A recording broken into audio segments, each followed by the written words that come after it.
Amigos de la noche, prepárense para un nuevo relato. Los invitamos a que se suscriban y compartan los videos. Así nos ayudarán a llegar a más oídos con nuestras pesadillas. Comparte tu historia con nosotros. Apaga la luz. Abre tu mente. Comenzamos.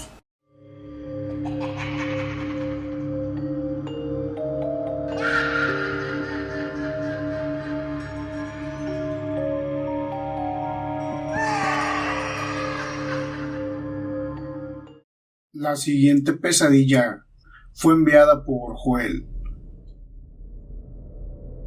Mi abuelo nos había invitado a pasar un fin de semana en su casa. Él era de Catemaco, Veracruz, lugar donde dicen se practica mucho la brujería. Recuerdo que a mis hermanos y a mí no nos gustaba ir porque nos daba mucho miedo ese lugar.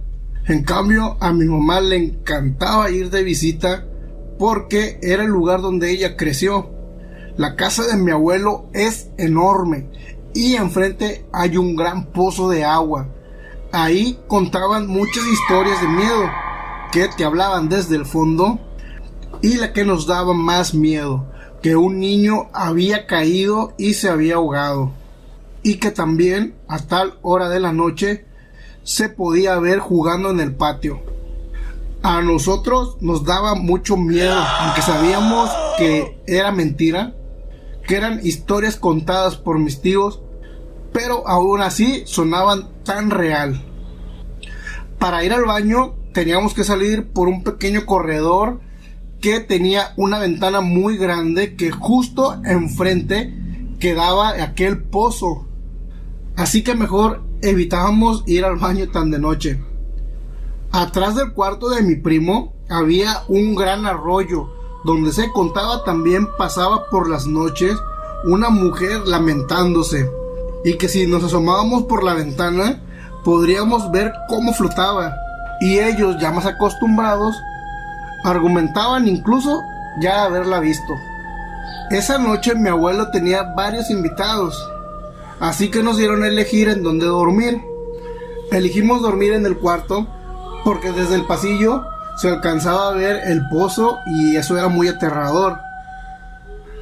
Yo tenía 14 años y esa noche nunca la olvidaré, porque ha sido una de las noches más largas de mi vida.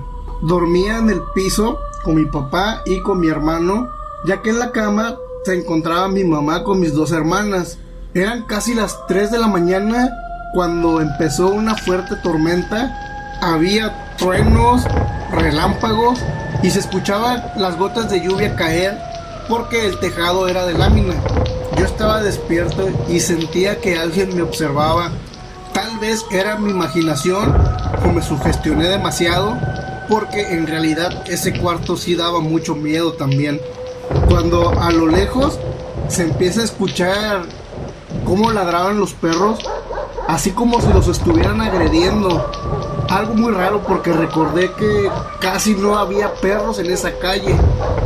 Justo después se empezaron a escuchar pequeños lamentos. Empezaron muy lejos y poco a poco se iban haciendo más fuertes y más tenebrosos. Yo recuerdo que eran lamentos de una mujer. Me dio tanto miedo que mi cuerpo se erizó completamente y a la mente se me vino la famosa Llorona. Aunque soy honesto, nunca escuché ese lamento diciendo "ay, mis hijos". Yo dormía tapado de pies a cabeza por el temor de ver algo paranormal en ese lugar.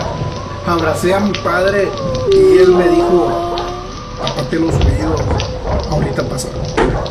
Y justo en ese momento entran mis primos y ellos, ya más acostumbrados, dicen: "Vamos a ver por este hoyo para que vean cómo flota".